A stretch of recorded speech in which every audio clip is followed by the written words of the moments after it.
Hello friends, ఈరోజు అనేది నాగార్జున సాగర్ డ్యామ్కి వచ్చాము.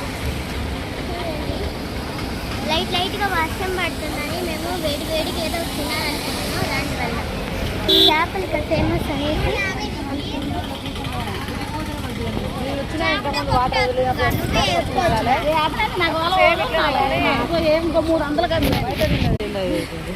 మా అమ్మకి అన్నమాట.